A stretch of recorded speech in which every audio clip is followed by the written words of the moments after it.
રામ રામ, જય શ્રી કૃષ્ણ, જય માતાજી, ગુડ મોર્નિંગ મિત્રો. જે લોકો રેલવેની નવી ભરતીની રાહ જોઈ રહ્યા હતા એવા લોકો હતા કે જે હાલ જ 12 પાસ કરી અને મને કોમેન્ટ કરતા કે સર તમે રેલવેની તૈયારી કરાવો છો તો અમારે નવી ભરતીમાં જોડાવવું હોય તો એમના માટે સારા સમાચાર છે. આજે જે છે જાહેરાત ડિક્લેર કરવામાં આવી છે, બરાબર. એનું તમામ વિગત આ વિડીયોની અંદર આપીશ. હવે ભરતીનું નામ છે NTPC. NTPC જે છે એનો મતલબ એવો થાય છે N એટલે નોન, T એટલે ટેકનિકલ, P એટલે પોપ્યુલર અને PC એટલે કેટેગરી. એટલે કે ભાઈ નોન ટેકનિકલ એટલે જે લોકોને ટેકનિકલ કામ ન હોય, મીન્સ કે ઓફિસ વર્ક હોઈ શકે અથવા તો કેલ્ક્યુલેશનવાળું કામ, કોમર્શિયલ કામ હોઈ શકે, એવી જે ભરતી છે એને NTPC 2025 નામ આપવામાં આવ્યું છે. હવે ભરતી જે છે એની વિગતો અત્યારે તમને હું ડિસ્પ્લે ઉપર પણ દેખાડી દઈશ, બરાબર છે. આપણે થોડુંક વાંચીએ કે ભાઈ શું કહેવા માગે છે, બરાબર. તો તમે ઉપર જોશો તો government of India, ministry of railway લખ્યું છે ને, નીચે લખ્યું છે railway recruitment board. Centralise employment notice જે છે એને CEN તરીકે ઓળખવામાં આવે છે. એનો નંબર આપ્યો છે 3/2025 અને 04/2025. પછી વાત કરી છે recruitment of the non technical popular category graduate and under graduate post. એનો મતલબ કે ગ્રેજ્યુએશન કમ્પ્લીટ કરેલા લોકો અને અંડર ગ્રેજ્યુએશન કે જેનું ગ્રેજ્યુએશન નથી થયું, 12 પાસ છે, તેઓ બંને આ ફોર્મ ભરવા માટે ઉમેદવારી લાયકાત ધરાવી શકે છે. ઓકે, વાત કરીએ ઇમ્પોર્ટન્ટ ડેટ, કઈ તારીખથી કઈ વસ્તુઓ આની અંદર લાગુ પડે છે, બરાબર છે. તો લખ્યું છે ગ્રેજ્યુએટ પોસ્ટ માટે ઓપનિંગ ડેટ ઓફ એપ્લિકેશન 30/8/2025 એટલે આ મહિનાની 30 તારીખથી તમે આનું ફોર્મ ભરવાનું જે છે એ સ્ટાર્ટ થઈ શકશે.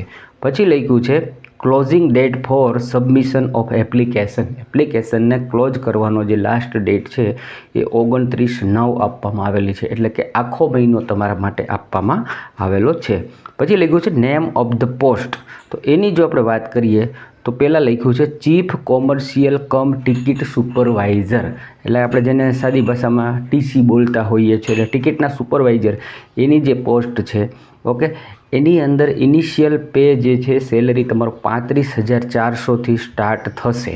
ઓકે, હવે લગભગ બધાની અંદર ઉંમર જે છે 18થી 36 વર્ષ અત્યારે આપવામાં આવેલી છે.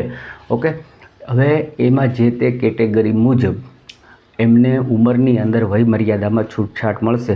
એ તમને જ્યારે ફાઇનલ નોટિફિકેશન આખું જાહેર થશે, જે લગભગ 80-90 પેજનું દર વખત આ લોકો આપે છે, 2 ભાષામાં આપે છે, ઇંગ્લિશમાં આપે છે અને હિન્દીમાં આપે છે. એમાંથી તમે જોઈ અને ટોટલી નિયમો જે છે, સૂચનો જે છે એ તમે વાંચીને સમજી શકો છો. ઓકે, હવે એપ્રોક્સ આ ભરતી જે છે, બરાબર, એ નીચે જોશો તો ગ્રાન્ડ ટોટલ લખ્યું છે 30,307, એટલે 30,000 જેટલી વેકન્સી જે છે એ હાલ એમણે જાહેર કરી છે. ઓકે, બાકી આ લોકોએ એવું કહેલું હતું કે અમે દર વર્ષે ભરતી જે છે બહાર પાડશું, એટલે 2024ની ભરતી છે અત્યારે રનિંગ છે, આ 25ની અંદર એણે જાહેરાત કરી દીધી છે. એટલે એવું લાગે છે કે વાર્ષિક આ લોકો ભરતીઓ જે છે આપશે. ઓકે, બીજી વાત કરીએ, ઘણા સ્ટુડન્ટ નવા હોય છે જેને કશી ખબર જ નથી હોતી આના માટેની કે સર આમાં પેપર કેવું હોય, શું હોય છે, કઈ રીતનું હોય છે, કઈ ભાષામાં હોય છે. તો આના અંદર આપણને ગુજરાતી ભાષામાં પેપર આપી શકીએ છીએ. ટોટલ 16 કે 17 ભાષા હોય છે. જ્યારે તમે ફોર્મ ભરો છો, એપ્લાય કરો છો, ત્યારે તમને ઓપ્શન આપે છે કે તમારા પેપરની ભાષા પસંદ કરો. બાય ડિફોલ્ટ ભાષા ઇંગ્લિશ હોય છે. જો તમે કોઈ પસંદ ના કરો તો ઇંગ્લિશમાં પેપર આવે, પણ ત્યાં તમારે પરીક્ષાની ભાષા, પેપરની ભાષા ગુજરાતી પસંદ કરવાનું હોય છે, જેથી તમે 2 ભાષામાં પેપર જોઈ શકો, ઇંગ્લિશમાંય જોઈ શકો અને ગુજરાતીમાં પણ જોઈ શકો છો. એટલે હા, ગુજરાતીમાં પેપર આપી શકો છો, ગુજરાતીમાં પરીક્ષાને દઈ શકો છો. કેવા પેપર હોય, શું હોય, એ કોઈને વિગત જોઈતી હોય અથવા તો સાવ નવા હોય જેને કશી ખબર ન હોય તો મારી ચેનલની વિઝિટ કરજો.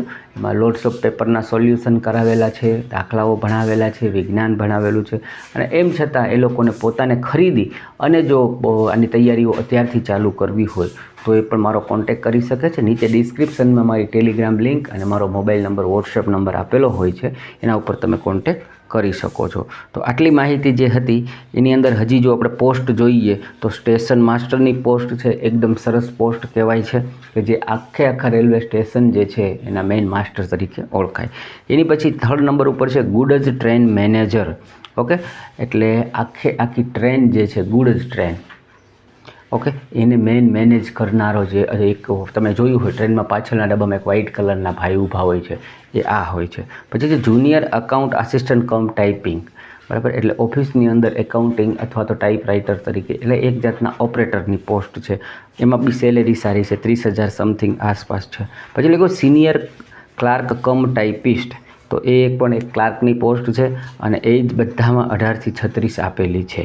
ઓકે, હવે બીજી જે કંઈ વિગતો આવશે એને આપણે પાછા એડ કરીશું અને વધારે વિગત હશે એને આપણે પાછા ફરીથી મૂકીશું.